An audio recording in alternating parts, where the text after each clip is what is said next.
5, 4, 3, 2, 1, 0.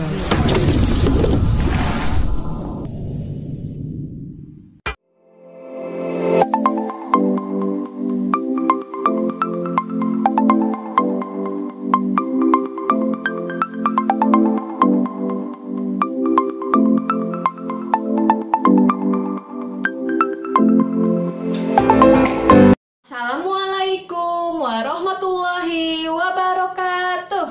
Hai anak-anak ibu, apa kabarnya hari ini? Semoga selalu sehat ya, dan selalu dalam lindungan Allah Subhanahu wa Ta'ala. Amin.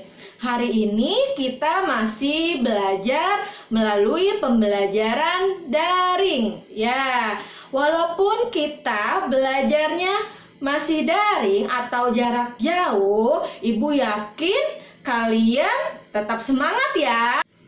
Sebelum ke pembahasan, alangkah baiknya kita berdoa terlebih dahulu ya. Berdoa dimulai.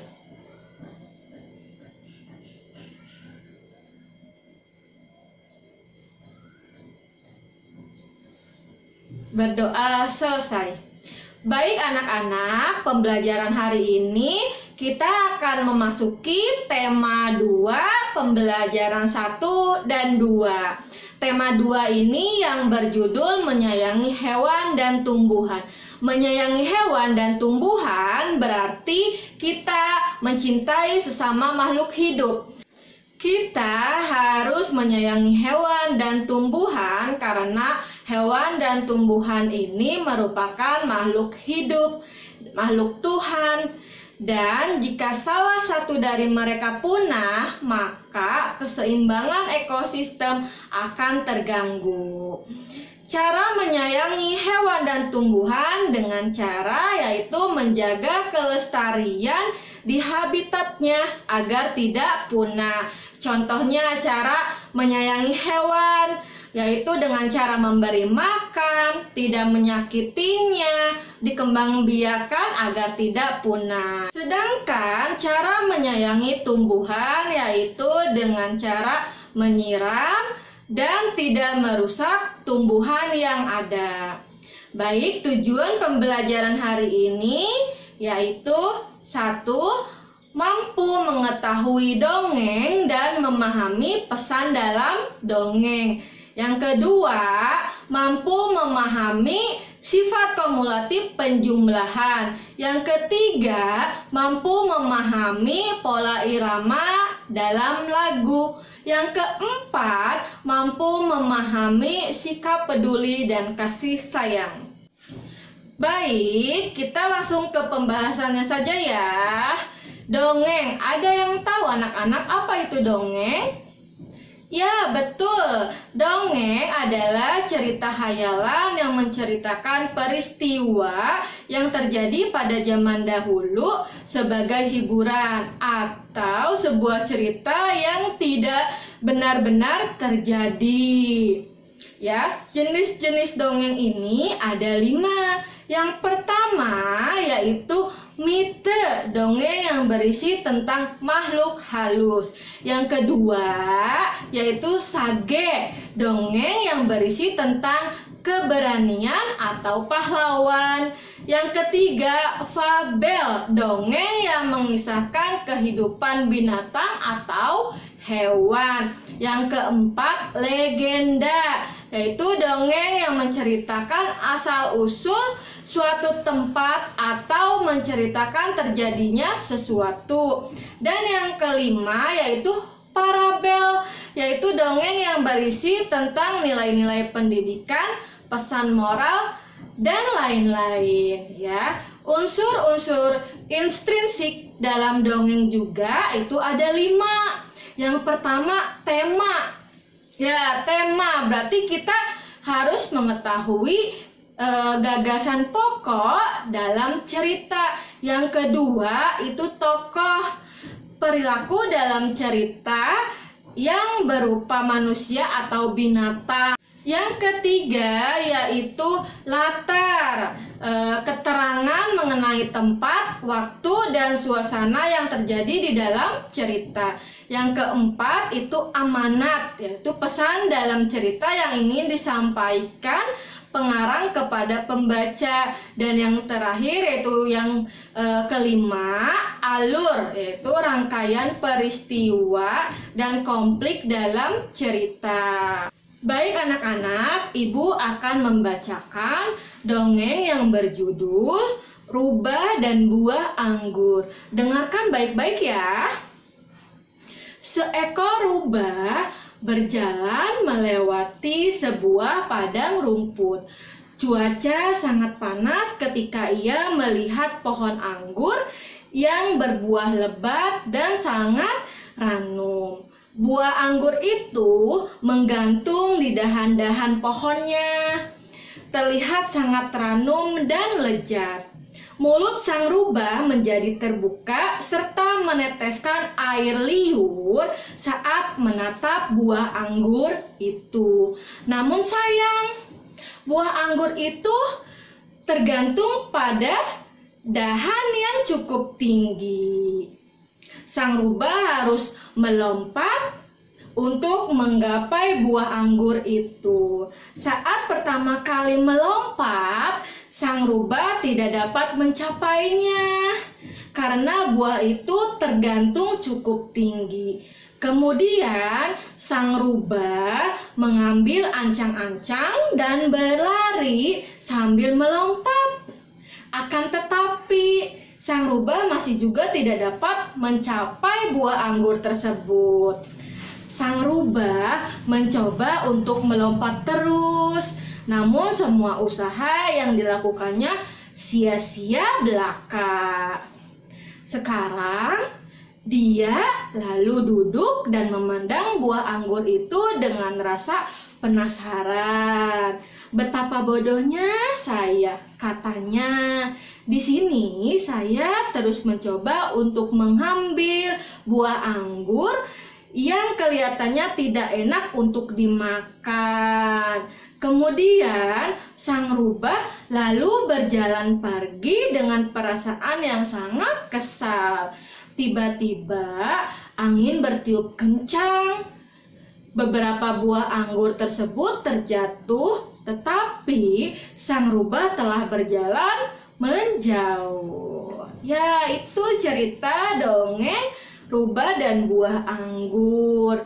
Dalam setiap dongeng ini terdapat amanat. Amanat itu adalah pesan yang disampaikan oleh penulis atau pengarang kepada pembaca melalui dongeng. Dongeng Rubah dan Buah Anggur ini mengandung pesan bahwa orang tidak boleh berputus asa atau patah semangat. Banyak orang sering berputus asa ketika tidak bisa mencapai sesuatu. Nah, kelas 3 ini tentunya harus tetap semangat, tidak boleh berputus asa atau patah semangat ya. Jika kalian mendapatkan tugas dari Bapak dan Ibu guru, kalian harus kerjakan. Tidak boleh berputus asa sebelum melakukannya atau mengerjakannya ya. Dan jika kalian mendapatkan tugas atau perintah dari orang tua kalian, kalian jangan malas-malasan. Kalian harus membantu orang tua kalian. Tetap semangat. Selanjutnya kita akan membahas pola irama. Ada yang masih ingat di tema 1 pola irama itu apa? Ya, pola irama adalah panjang pendeknya bunyi dalam satu atau beberapa birama. Pola irama ini ditunjukkan ketukan dalam satu ruas birama. Ada beberapa jenis birama lagu yaitu 2/4, 3/4, 4/4 dan 6/8. Birama 2/4 ini artinya tiap birama terdiri atas 2 ketukan. 3/4 4 ini artinya tiap birama terdiri atas 3 ketukan. Birama 4/4 artinya tiap birama terdiri atas 4 ketukan. Birama 6/8 artinya tiap birama terdiri atas 6 ketukan. Lagu Bunga Hiasan ini dinyanyikan dengan tempo andante. Artinya lagu itu dinyanyikan dengan tempo sedang. Tempo sedang ini memiliki kecepatan seperti orang berjalan atau 69 sampai 76 ketukan per menit.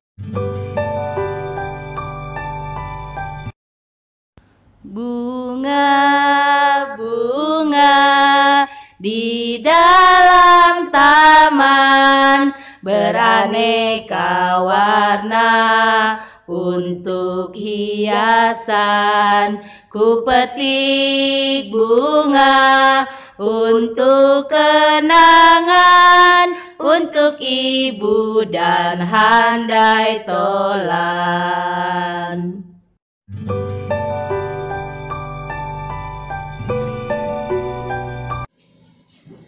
Oke, selanjutnya yaitu sikap peduli dan kasih sayang. Bagaimana anak-anak, kalian sudah peduli dan menyayangi orang tua kalian? Ya, pasti sudah ya. Iya, ibu yakin kalian sudah peduli dan menyayangi orang tua kalian. Bagaimana terhadap teman kalian? Kalian sudah menyayangi dan peduli terhadap teman kalian? Ya, insya Allah sudah ya. Kalau dengan makhluk hidup seperti hewan dan tumbuhan, bagaimana? Kalian sudah peduli dan menyayanginya? Ya, bagaimana sih sikap kita terhadap tumbuhan dan hewan? Sikap kita yaitu harus saling menjaga keberadaannya. Kita tidak boleh merusak tumbuhan dan hewan. Sikap bersyukur dapat kita tunjukkan dengan cara menyayangi makhluk hidup. Selain itu, sikap bersyukur bisa kita tunjukkan dengan cara mengucapkan terima kasih kepada seseorang yang telah membantu kita. Misalnya, kita berterima kasih kepada orang tua kita karena sudah membesarkan dengan baik. Orang yang bersyukur adalah orang yang memiliki sikap rendah hati, dan sebaliknya orang yang tidak bersyukur adalah orang yang sombong. Cara kita menyayangi atau cara kita berterima kasih kepada tumbuhan yaitu merawat tumbuhan dengan baik, misalnya diberi air, pupuk, dan sinar matahari yang cukup. Cara kita menyayangi dan cara kita berterima kasih kepada hewan yaitu dengan cara memberi makan atau minum, memberi kandang yang bersih. Orang yang pandai bersyukur akan disukai oleh Tuhan dan teman kita. Selanjutnya kita akan membahas sifat komutatif penjumlahan. Di kotak pertama ini isinya buah anggur yang berjumlah 25 dan kotak kedua isinya juga buah anggur yang berjumlah 14. Jumlah anggur ini jika dijumlahkan kotak 1 dan kedua yaitu 25 ditambah 14 sama dengan 39.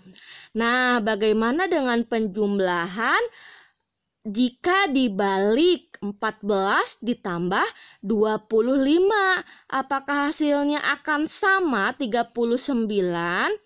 Ya, tentu akan memperoleh hasil yang sama.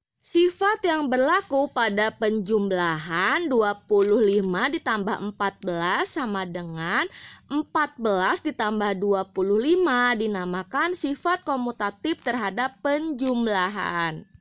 Nah, itu tadi pembahasan hari ini. Bagaimana anak-anak? Apakah kalian sudah paham? Ya, jika belum paham, silahkan kalian tanyakan ke guru kalian masing-masing. Untuk penugasan, silahkan kalian lihat di e-classroom. Tetap semangat dan selalu jaga kesehatan. Cukup sekian dan terima kasih. Wassalamualaikum warahmatullahi wabarakatuh.